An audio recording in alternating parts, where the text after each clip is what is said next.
Welcome back to today's episode of Words of the Wise. Today I have Chief Dunn from Howell PD, 22 years total in law enforcement. He is a graduate of the Michigan State University School of Staff and Command and a graduate of the FBI National Academy and has basically done every single role possible within his organization. So really looking forward to this conversation. Welcome to the show, Chief Dunn. Thank you for being here. Thank you for having me. Of course. I'm curious. You started as a reserve in 2004. You were hired full time 2007. You have quite literally done every role within the department. You said the only one you haven't done is SRO so far. Why law enforcement? What was your childhood like? Was this something that you always wanted to do, or what made you make that decision to enter into this career? I remember I had an uncle that was a deputy, kind of grew up a little bit around. So I was always kind of fascinated by it. But I ran around the house at 9 years old thinking I was Don Johnson on Miami Vice. So that was the coolest thing to do back then. And, you know, it's not really Miami Vice, but it kind of that was the bug that started. I grew up on all those 80s and 90s shows, the A Team, the Airwolf, all that fun stuff that was just cool. Get the bad guys, take care of everybody else, and that kind of led me into my adulthood, with the military and the coming into law enforcement. Do you feel like it's as cool as it is in the shows? Like, do you feel It's like never it's never as cool as it is in the show. We never solve anything in an hour, and but there's a what you don't get from the TV shows is the feeling in the behind the scenes stuff where the people come up and hug you and the people know who you are. So that's a lot different. Or when you see somebody that, when I was undercover, I worked with people that I one time had an informant that actually got clean. And every time I would run into that person in town, that person would start crying and come hug me. And nobody else knew why, but it wasn't their business. We had that connection that person got clean working cases with me. Yeah. I feel like it's those moments that you have to kind of hold on to because obviously every career, but especially your career, is really challenging and can be really stressful. And so when you have those reminders of the good work and that feeling of, the service that you did and how you helped other people, I feel like holding on to those things helps you through maybe some of the harder times. Do you agree? I agree. You don't need 100 of them, but the two that you'll remember forever are always it's kind of like the one case that you'll remember forever, the one person that you'll remember forever, the person that gave you a shot, things like that's what makes it worthwhile in the end, for me at least. Not for everybody, but for me. Yeah. And it tugs on my heartstrings a lot. I feel like I'm maybe overly empathetic and have, maybe overly emotional sometimes. But, I came from, background. My dad was, incarcerated and he was a drug addict and he's now clean and sober. And so, I do believe in rehabilitation and I do believe that people can change. And he now has I was just out there for Easter. He has a 3-year-old daughter. So I have a 3-year-old half sister. And over Easter was the first time that I had really spent any time at their house. And she is an only child, so she plays really well with herself. And she had a little police car and a little like fire truck and an ambulance, and she's playing with it. And I'm like, wow, how cool, and he's, obviously like all for it. And we are driving down the street and the sirens go off and they're like, what is that? And she goes, wee wee, and makes these noises. And it's so cute. And, to see someone who is close to me, be able to turn their life around, for you to be a part of that story, I think is huge. So, I love that you've had those experiences with people who you've helped. Yeah. And I think the biggest thing that I've learned over the years is, you become the cop and you're the cop, you're the police, what you say goes, but you have to be able to have that empathy on the other side. It takes a little while to learn that after you get out of the academy and getting on the road. You might fight a guy one day and the next day you're just talking to him on the street. If you can police that way, you tend to have a lot better connection with the community because they know it's not personal. Just because you're law enforcement doesn't mean that you're the bad guy or you're the guy that's always going to jam them up. We've had times where we fought with people and then we see them the next day and I'll stand there and just hang out and talk to them because it's not personal. It's just that day was a bad day for you. So Yeah. I've had this conversation before. I'm interested to hear your perspective on this, but I've had a few chiefs ask me the question, is empathy and is emotional intelligence something that is a trained skill? Can you train, especially the younger guys and girls who are coming into the career that maybe don't have that life experience yet or don't have those skills yet? Do you think that's something that can be trained, or do you think it's something that can only be learned by experience? What do you think? I think you have to learn it, honestly. I mean, I grew up similar to you. Wasn't drugs in the family, but there was a lot of alcohol abuse on the male side of my family. So um, you have that. Do I look at everybody that drinks as a bad person because of that? No. But when I go to a house and I see that they're struggling because there's an alcohol addiction, you kind of have a little bit of empathy of, okay, maybe there's a letter of the law and the spirit of the law. And I think it takes a while to learn that difference.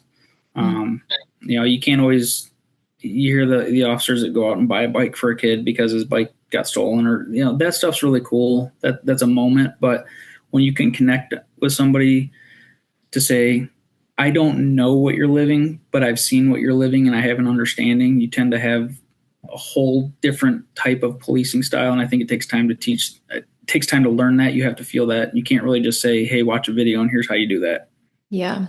Yeah, I think for me, I've had to understand that there's a separation between the person and the person's behaviors. And that's not to say that they're just off the hook. It's not to say that I don't understand that they're making decisions to, create these behaviors. But what I mean by that is, I was always able to see, at least in my, world, I could see the person that my dad was, and then I could see the behaviors because of his decisions. And those were two separate buckets for me. I didn't think that he was always a bad person. I did think he made a lot of really terrible decisions, and his behaviors were really poor. And a lot of those did require that he was arrested and that he went to jail or prison. There's domestic violence. There's a lot of things that he did that were bad. But I could see that he was hurting, and he had an addiction, and I was able to kind of separate the behavior from the person. And I think that that's really hard for some people. I've had heated debates about this with other people who see things differently. And I think that it's actually really cool to have a difference of opinions with people and to try to Yeah. understand how other people's brains work. But I have a lot of people in my life who do not see it that way.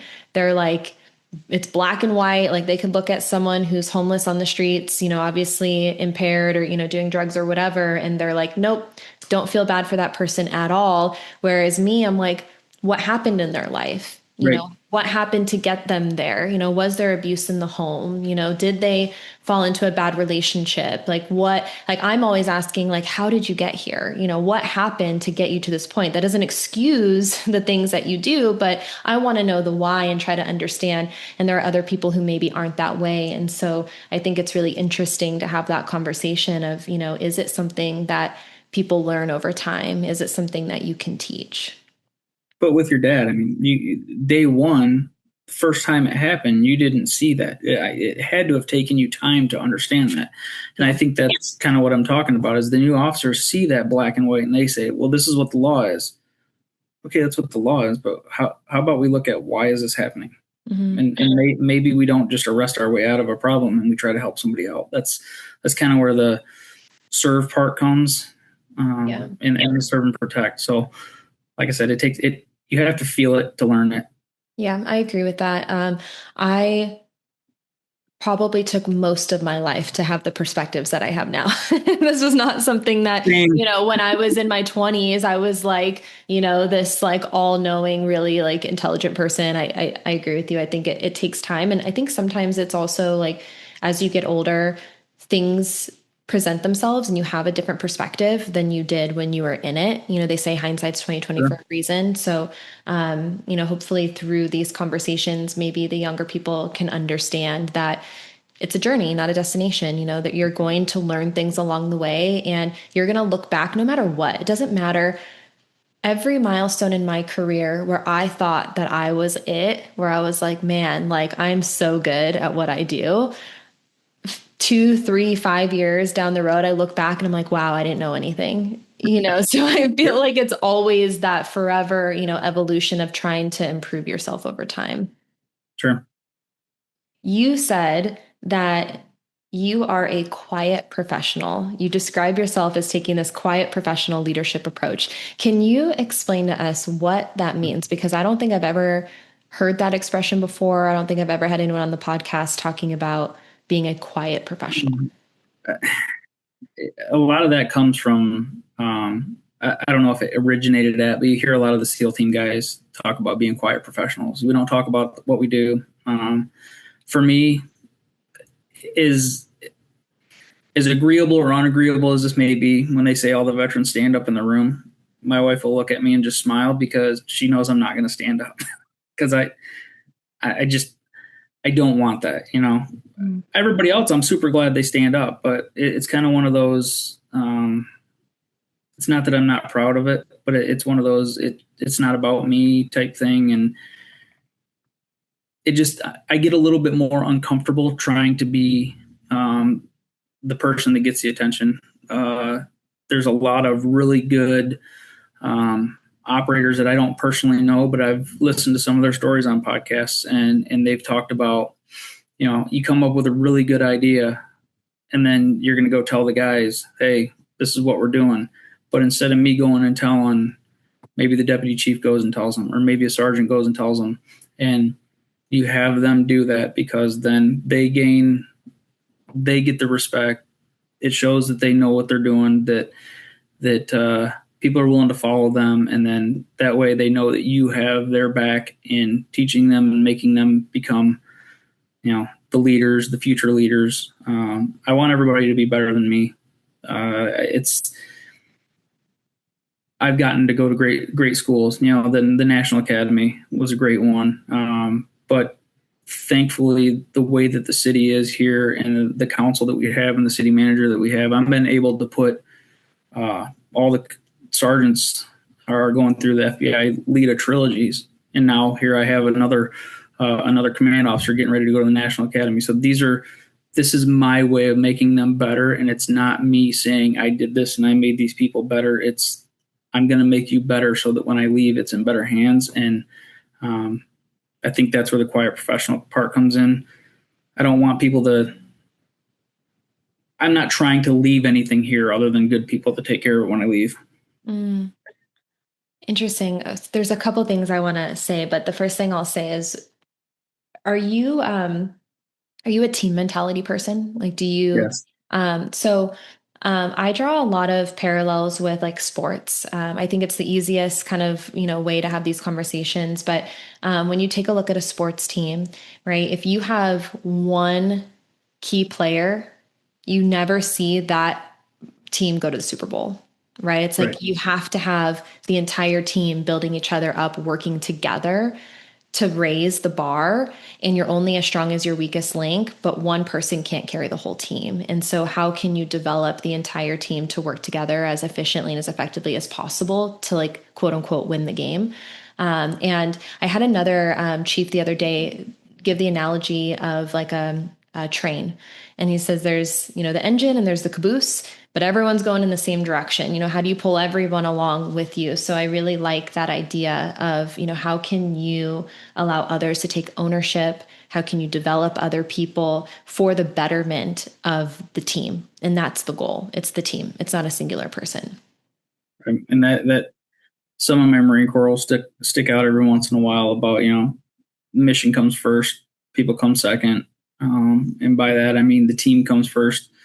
You look at any specialized units, it's always you take care of team gear, or unit gear, team gear, individual gear. It's always everything you do is last. And especially the higher up you get, it's you sacrifice your things so that they can benefit.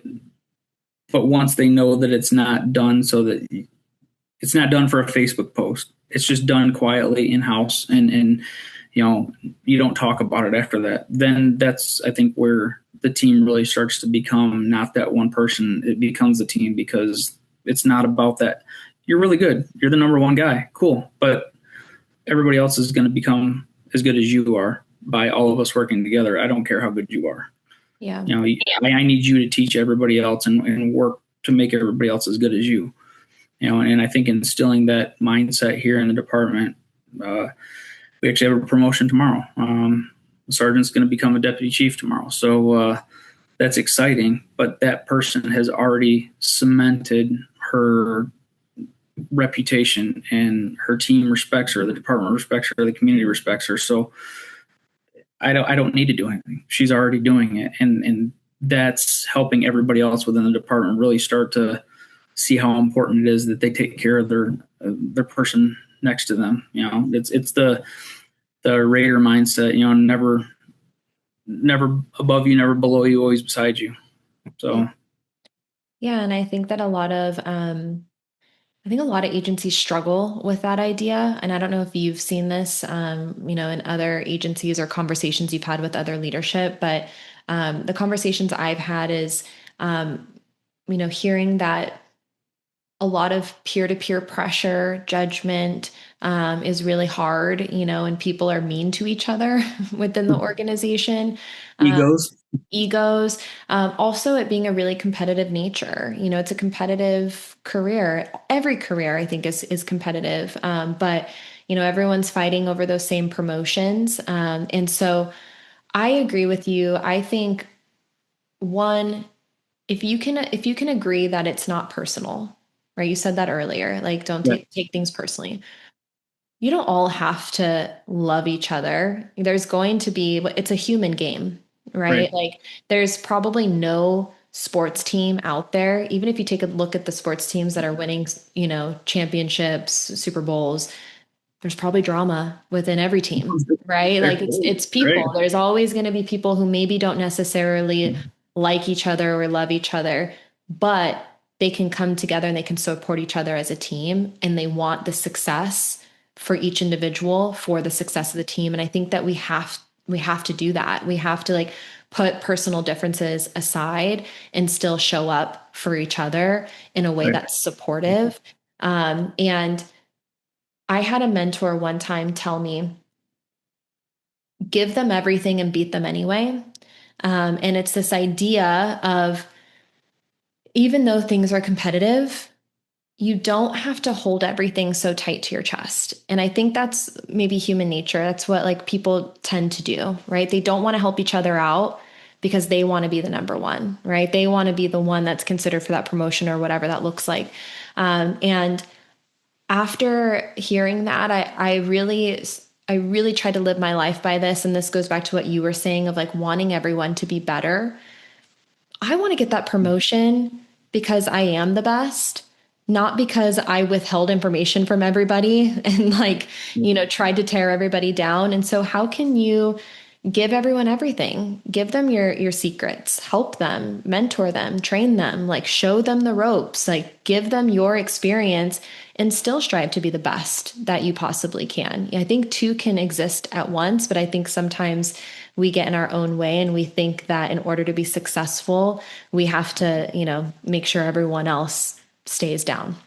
We I saw that, and I have seen that other places, but with FTO, so field training, right? New officers come out of the police academy, they come to the department, they don't know anything. They're as green gets. So now we have officers that train them. So you have, San Jose model, about 4 months, 4-ish months of field training. And you started to see a trend for a little while where it became more like a field failing officer. So I have to nitpick everything and tell you you're not good and you're doing this wrong and you're doing this wrong. And then it beats this person down constantly to where they don't successfully complete the program, or they just are so miserable they decide to go somewhere else because it's not a fit.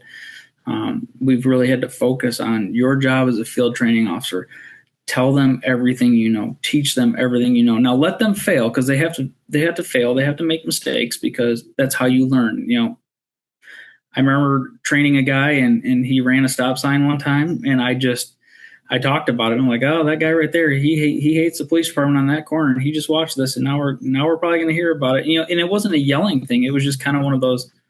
Well, he told me years later, he's like, I'll never forget that stop sign because I just remember the moment. So you kind of have to teach them that, all right, you made a mistake here. Now let's fix it. And they've, I think here, I can only speak really to my department, but the officers I see in my department, they just don't care. A lot of the guys don't care about their name being on the report or their name being in the paper, or that they don't want it. I've had guys get life-saving awards and they're like, please don't have me go to council and get this award. Can we just do it in house? Because they did their job and they just want to move on. They don't want to be recognized. And that's kind of that team mind or that team mentality here is everybody in house knows, council knows, but they don't want to be on front page. And that's as hard as I try to get them to go. Sometimes they just don't want to. They just want to keep doing their job. And it's that quiet professional mindset that isn't just me. I see it in the officers sometimes too. Yeah. Well, it sounds like you've encouraged people to be humble. But do you still encourage small wins and Oh, small? absolutely. Okay. I brag about everybody, and yeah, there's times that officers have gotten degrees in college, and I go bragging about it, and I can just see the look on their face. They're like, I knew you were going to talk about this, but it's important to say, look how good these people are. Look how special the people are in this agency. We're a small agency. We are literally a family that we spend more time with each other a lot of times than we do with our own families. So you have to brag about these people. You have to put them in the spotlight. And I think that's where they know that we support each other and we brag about each other, to where they're not running around trying to keep all the secrets and trying to tell each other that, or trying to be that person that I have to be the one that knows, because if somebody else knows, then I'm irrelevant. I haven't seen that here with a lot of our folks, and everybody's going to brag about their department. With our small, I mean, we're an 18 officer department, so it's they've really invested in each other, and they want the right people here. They'd rather work the overtime and be short staffed than have the wrong person here, and that's really the gatekeeping that's taken over with the training and the bragging about each other, and having that in house picking on each other. That's really pushed out to the community too. So Yeah, well, I think that everyone is striving to have a positive culture and a healthy culture. And it sounds like that's something that you guys have developed. And I love that you said that when someone wins, everyone wins, yeah, and someone winning doesn't mean that you're losing. And I think that that mentality is really powerful. And I think a lot of agencies want that, so you're doing something right, it sounds like. I'm curious, and I know that, I didn't actually plan to ask this question, but you said that you don't want anything when you leave. You just want to make sure that you can train your people, that the agency is in good hands. What is your opinion on the word legacy? some people that's their. Some people want it. Some people have to have it. They want their name on the building. They want their name on a wall somewhere. I've had this argument with my administrative assistant several times about retirement parties and things like that. And I've said, we'll have a bonfire and we'll have some drinks at a house somewhere. And she just laughs and she's like, that's not going to happen. Because at the end of the day, it's my legacy is knowing that I supported the people, and I know that 10 years later, I can still call them and they'll answer the phone just to say, hey. It's not like, in law enforcement, you retire and then the ship moves on without you. It's like a cruise ship. You miss port, that thing's gone. And you see that a lot of times in law enforcement. But I want to be able to still have that relationship where, hey, we had fun. Hey, I was a good person to them. I was fair to them. I cared about them. And if I come back around, it's not just oh, hey, what's up? It's, oh, hey, let's go get drinks, or oh, hey, let's go get food, or people will spend time there knowing that I'm always pushing to make them better. That's the legacy that I want. I know some people want buildings named after them, but that's just not me. So is it fair to say that the legacy for you is the relationships that you build? Yeah, I like yeah, that. and the success of everybody else. I've got guys that I bag them to be sergeants, and they're like, nah, I'm happy. I'm like, you're so good. You'd be an amazing sergeant. And they're like, I know. And I'll treat everybody like I'm a sergeant as far as, sharing information and supporting them, but I don't need the title. And I think that's where a little bit of our culture comes here, is that just because you don't have a title doesn't mean that I don't go to you and seek your, advice just because you're a road officer. I might need that advice from you in this position because you might be the best person for that. And that happens quite frequently. Yeah. The other officers will get tasked with things that need to be done or things that need to be explored. And yeah, I was in the Marine Corps. I know a lot about weapons, but I got two officers here that are rock stars when it comes to weapons. So I trust their expertise far more than my own judgment. So do you think that everyone in the organization, regardless of their title or rank, can be a leader? Yep. Yes. The brand new guy that's got 2 days on right now, he's on day number 2. Yes, he has experience and he has knowledge, and he's got ways to pass information on to those of us that haven't experienced what he's experienced. This is where the empathy and the learning comes in. I need to feel what you've experienced to make myself better. Yeah, I agree with you. I have always been of the opinion that you can learn something from everybody. And and I wouldn't say this is for everybody, but this is what I observe is, as you become more successful in your life or your career, I feel like that opinion starts to change. You start to see people who feel like they're above everybody Mm-hmm. else. But when you can remember where you came from and you can go and you can have a conversation with the homeless person on the side of the road and you can hear their perspective on something and be like, wow, I never thought of it that way. Like that was actually really valuable. And you can understand that you can learn from everyone, all walks of life. I think you're winning. I really think you're winning. The moment that you feel like you have nothing left to learn from anyone else below you, you've lost. I would agree fully because I constantly learn new stuff, not even related to this job. I mean, Yeah. the kids will teach us stuff. Mhm.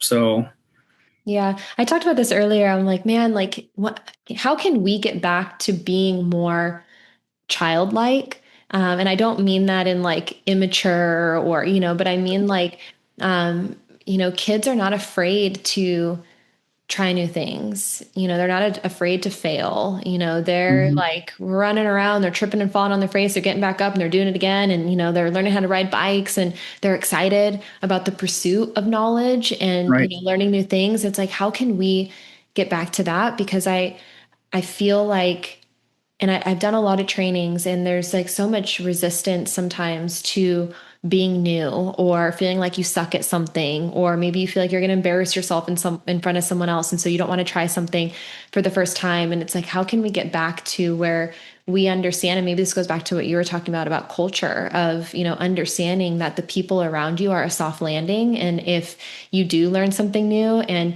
maybe you aren't the best at it, that the people in your corner are still cheering you on. Like they're like, get back up, get back on the bike. Like, let's go, And so, the But we're people going to make fun of you. matter. Yeah. We're going to make fun of you, but we're Yeah. going to make fun of you in house, and then going out in the street, we're going to make sure that those things don't happen again. Yeah.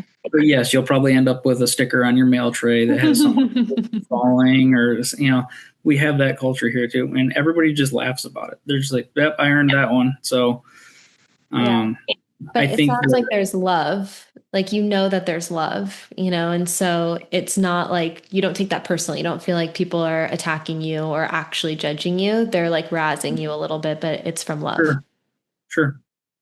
I think that's important.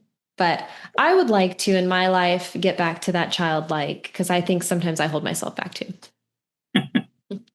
One of the things that we talked about is that, sometimes officers can really struggle in their personal lives and then they show up to work and they perform. What are you seeing as far as, maybe some of the signs, how can we encourage officers to prioritize both so that they have, I don't like to say balance. I don't think there's ever anything that's like perfectly balanced, but to where they're able to, have a support system in their personal lives, but then also in their professional lives. Something that I've tried to do recently, actually just yesterday, I got done writing letters out to all the significant others in the department that I mailed out from me, handwritten from me, because I don't think that a lot of agencies include the significant others in everything, so that once that door is open, once that communication's open and that trust is established, you might get a little bit of, hey, I can't handle what's happening, I need some help. That doesn't mean I'm going to fix it. And it also doesn't mean that I'm going to internally look at what you're doing wrong so I can write you up because now you're drinking all night at home. Okay, well, that clearly that's something that needs to be dealt with, because we need to take care of you, so that, it's like doing maintenance on a car, right? You don't just drive it as hard as you can till the end of time. You got to maintain it. And we push these officers so hard into so many situations, into so many things, that if we don't do some preventive maintenance with them and make sure that there's doors open for them, then they're going to burn out. They're going to crash. They're going to seize. They're going to, start failing. And if that happens, that's a fail on my part. That's a fail on the other leader's part. And by not including family is another big part. Everybody talks about, oh, this place is a family. This place is a family. Okay, well, what do you do to make sure it's a family? One of the things that kind of brought up what we had talked about, that brought this topic up, was I heard a spouse on a podcast from one of the development group, Team 6 guys, talk about the job suffers last. So, and when they explained that, it was they're on their second divorce. They drink 2 bottles of whiskey a night. They don't sleep, but in the morning they're running the fastest run. They're doing the best job. They can do the best CQB and room clearing that there is, but their life is a just complete disaster when they leave that place. That's us failing on supporting them and getting them their downtime support. Recently, we just had the whole department, to include significant others, all went to see Travis Howell, who former Marine that's dealt with a lot of stuff too. And we took all the significant others, and I have to tell you, it was funny seeing some of the spouses' faces looking at their significant others and just kind of like, oh, I've seen that before. Now I understand what that is. So it really opened up some communication, I think, for some people. But including them in things, when we have events at like parades, one of the big parades goes right by the police department. So we open up the police department, and, the significant others, the kids, everybody's up here hanging out, playing around, because we have to be there. Like the day after Thanksgiving, we have to do this parade. Everybody has to work, me all the way down. So we include everybody else by opening that PD so that they're warm. There's food there. They can come in and out. They can use the bathroom. The kids can play together. That's the intent here. So I think by including them, that's how we maintain that level of, operational readiness. Yeah, that I want to restate what you said. I thought that was so powerful. You said the job suffers last. I can deeply relate to that in my life. And I think a lot of people can. How many of us did that, where we sacrificed our personal lives for our professional lives, and it was an all or nothing thing. And I had a conversation recently where I had a chief asking this question. They were like, how do I know that pouring everything that I have into this job isn't a problem? It was kind of like, how do I know if it's that I just love it and, I care about my people and I'm passionate about it, or if it's like I'm a workaholic and I'm just, putting everything into, my professional life and not in my personal life. And I am by no means an expert in this at all. But I think we kind of came to the conclusion of why is the personal life suffering? Why are we pouring everything into the career? Is it because you love it and because you have a strong work ethic? And do you also have a healthy home life? Or is it that you're trying to escape? Whatever it is you're trying to avoid, you're trying to distract yourself from that other side of the coin. And I think anytime you try to avoid or escape or numb from anything, it's probably not good. We have to, the only way out is through. Like, you have to be able to deal with stuff and get through it. You can't just, avoid it. But I have done all of that. So I've learned the hard way. I've sacrificed a lot of my personal relationships in life for my career because I thought it was all or nothing. I thought that the only way to be successful was if I, gave everything that I had to my career. And then what I realized is that the job doesn't love you back as much as you would hope that it does.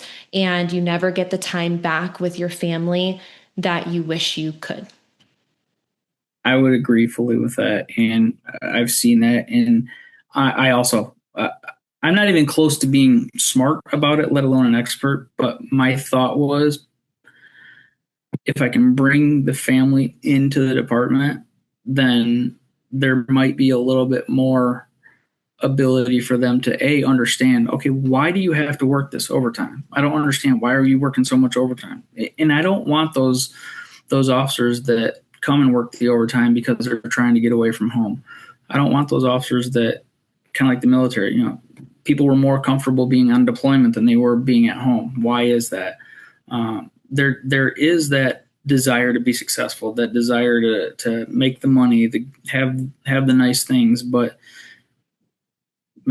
every officer you talk to that poured everything into it, you end up finding out, man, my kids grew up without me, and my wife and I used to joke about, we were ships passing in the night. She worked days, I worked nights. Somebody was always there to take care of the kids. Now that's just how it is sometimes when you're a young officer and you're working midnights, but when you're picking up the overtime, when you're doing all the things, it's you need to slow down. And I think that's where I can't make these officers slow down, and it's not my business what's going on in their personal life. But at the same time, if I bring their families in and show that we at least all care about each other, then if it's not me they talk to, it could be another spouse that they talk to. So one spouse talks to another spouse, and there's at least some communicate. There's some avenue instead of everything going bad because I had that alcoholic dad. Well, maybe that's what somebody else dealt with, and they're starting to worry about their use of alcohol, but they don't want to talk to the boss about it. They don't want to talk to a coworker about it because they don't want to get in trouble. One of the things that I remember from the National Academy was one of my classmates had talked about their use of alcohol to basically just calm everything down because they were so stressed, so beyond happy that their child one time asked them, what's wrong? And the person said, I don't know. I don't know what's wrong. And I think that's when that person said that they realized something's wrong. They started going to the doctor. Well, the doctor put them on meds, and they thought, well, if I go on meds, I'm going to lose my job. No, you're not. It's actually probably going to help you. But that fear of, I'm going to get taken off of a team, or I'm going to get, put in the office and taken off the road because I have to take some kind of medication. That's where that communication has to be with the commander, where they're open and understand that, hey, some people need to take a knee and take them out of the game for a little bit without punishment. And having those extra doors open behind closed doors is what really helps with us, because nobody wants to come tell the chief that, hey, this is going on in my personal life. But if their families know each other, they might be able to reach out to each other and help each other. So that's my intent. That's my hope. Yeah, I like it. And I don't think I've ever heard anyone say that they hand wrote did handwritten notes to spouses to bring them in. I think that that's really smart. And I like the part that you even said of, giving the spouses a community, because the spouses can be isolated in their feelings and their experiences that they're going through. And so if they have other outlets and people that they can connect with that are going through the same circumstances or similar circumstances, then it gives them the opportunity to also have a support system and wellness. So I think that that's great. I know we're going to run out of time here, but I do want to, before, I ask my final question, I do want you to give us a little bit of insight into at least one of the wellness resources that you implemented, because I know you had some success with this of, building trust and implementing a chaplaincy program. Can you talk a little bit about how that started, how you were able to build trust, and how you were able to build a successful program? Yep, I can give you a quick rundown. So basically, right around, I was promoted to deputy chief in 2020, and right around 2021, Um, Again, podcast, right? Just being at the gym, working out in the morning, listening to a podcast from people that have been through some more intense stuff than I'll ever see. And one of them had said they talked about the Navy had a program, basically checkup from the neck up, where special operations operators had to be seen by the doc, but it was an intent. The intent was that they don't lose their clearances if they're having issues. You know, they don't get taken off the team because they're having some mental health issues. So that was, I looked at it as, well, why can't we do that? So, and I may be completely wrong in paraphrasing kind of how that system was for the Navy because I wasn't in there, but how I took it to how I can relate it to law enforcement is we found a doctor. We had gone through a lot of vetting, found a doctor, psychologist that had basically dealt with law enforcement, but was also in the military himself and was a flight medic and stuff like that. So we set up a program with him after vetting him, made all of our officers personnel order, myself, the chief, all the way down to the records tech. Every single person in the department had to go once a year, have a meeting. If they said nothing, cool. But you went, that door was open, you have a resource. If they talked, great. We had officers that went more than the one time that we had one officer, family member was passing away. So they sought out that assistance outside of there because we made sure the insurance covered it. So now they didn't have to go through EAP. The city didn't have to know. Nobody had to know that they went and got extra help. We had an officer that responded on a toddler that got a hold of mom's gun and shot himself. And that officer was really struggling with it. And I've already made sure it's okay that I talk about this before we had this. But he had to get some extra time with the doc, and that he needed that, and that's okay. That doesn't mean I need to take him off the road because he's having trouble with a 2-year-old that took a bullet to the face. That's, I mean, working that kid, that's going to take an impact on you. What we did that for years until right around 24, and the meetings had gone virtual, and then it kind of lost its personal touch. And we had a couple pastors in the area reach out and said that they really wanted to be a part of the department. So what we wound up doing, the biggest thing with bringing them in is you have the critical incident stress management teams. They call them CISM teams. So they do the debriefs after an incident happens, they bring everybody in and talk about things. Well, recently, Michigan's one of the states that they can now subpoena those CISM people that are basically helping have the meeting, because they're usually other officers and things like that. Now they can be subpoenaed to testify to what was talked about. So the biggest thing for us, so now there's no trust, right? Nobody's going to talk about what's bothering them because they don't want to get talked about in open court. So we brought the chaplains in. They went through a chaplains academy. They're all certified. They are pastors, and they've been through the chaplains academy to make them certified in the law enforcement side. They now have that religious protection. So if the officers talk to them, there's laws protecting the conversations that they have. And the chaplains took their time to start doing ride-alongs with the officers, showing up once a week in the office and just hanging out, and they're both local citizens in the area. So we know them from one of the stores and one of the churches and stuff like that. So, and they're highly respected. So because of that, the officers have started to really kind of like, okay, well, this isn't the chief trying to get secret intel, because the chief doesn't care. The chief wants you to have a resource. So it's actually funny watching. I mean, the chaplains even get in on the razz, and sometimes now that it's that whole family concept. But when somebody needs them, they have that private time in the car that they can talk, or they call the chaplain if they need them. And the chaplains even come out to scenes and help with families that we deal with on a critical incident. So I think that us being on the same battlefield, if you will, being in the same scene, they're helping us. They just keep gaining more and more reputation and trust with the officers. So it's really benefited us to where other departments have even reached out to say, hey, can we use your chaplains? Yep. I'm never going to tell you no. Yeah. You get that in law enforcement too. This is my jurisdiction. Don't you dare. Okay, well, don't come in and try and take over my city, but I'm going to tell you right now, whatever you need, I'll pay overtime if you need my bodies. So I think that's where a lot of our trust has gotten inside the department, is having those chaplains and having that personal touch to where they can text them at midnight if they're having an issue. And I don't ever hear about it. It's between them.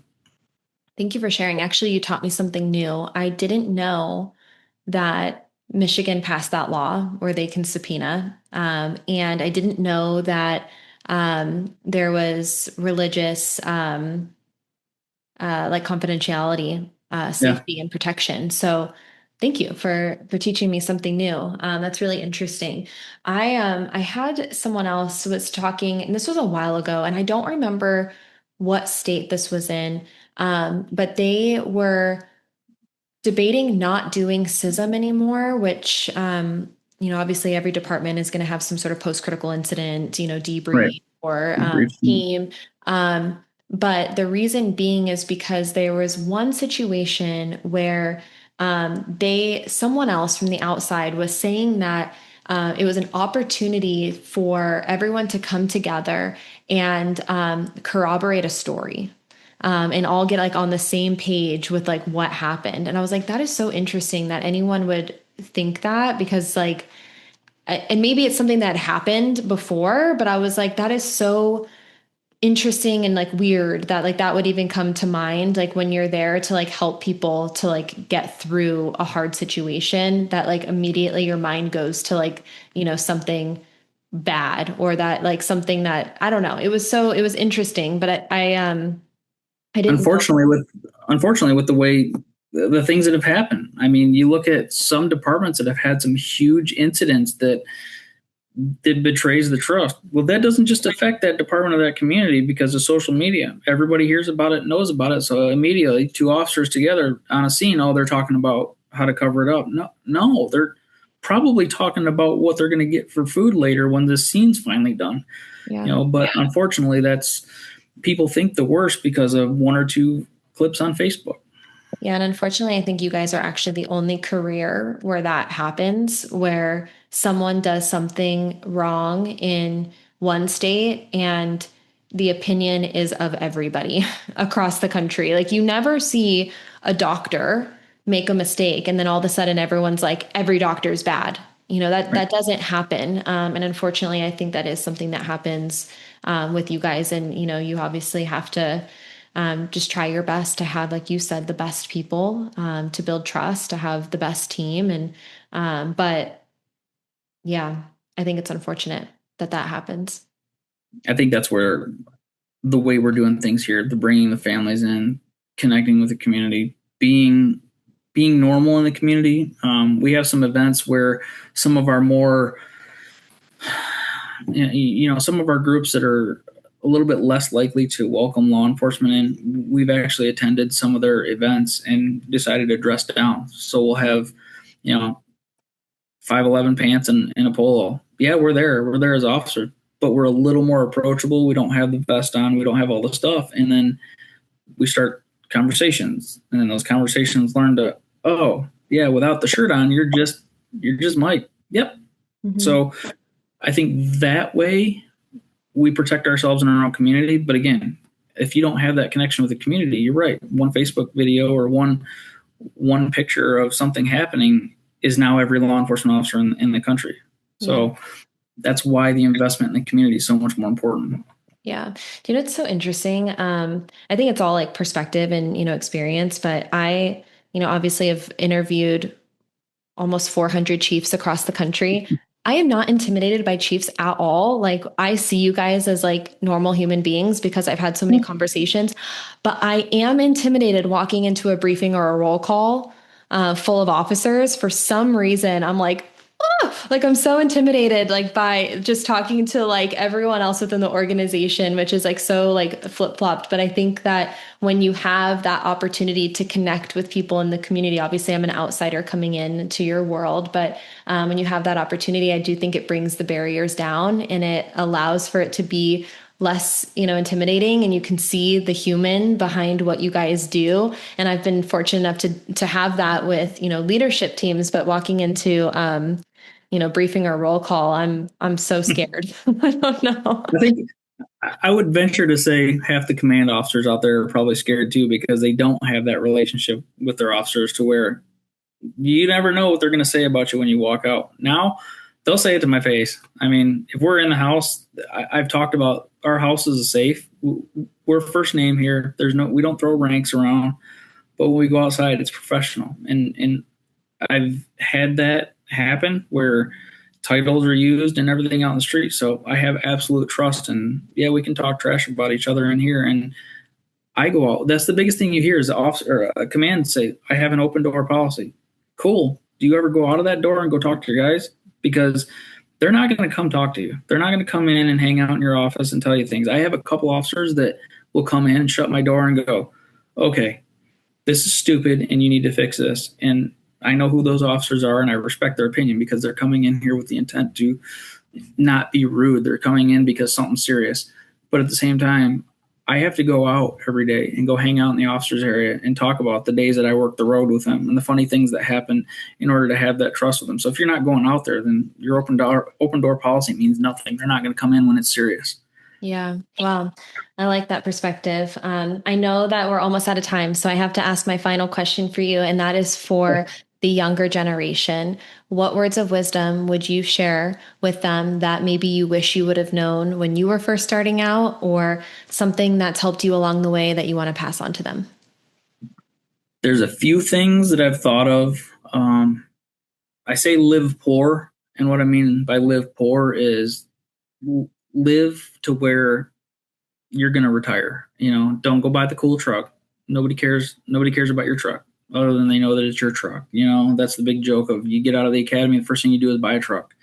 Um, I'm not opposed to having families young. I mean, I don't care who knows. I'm 46 and I've got a 23 and a 21-year-old.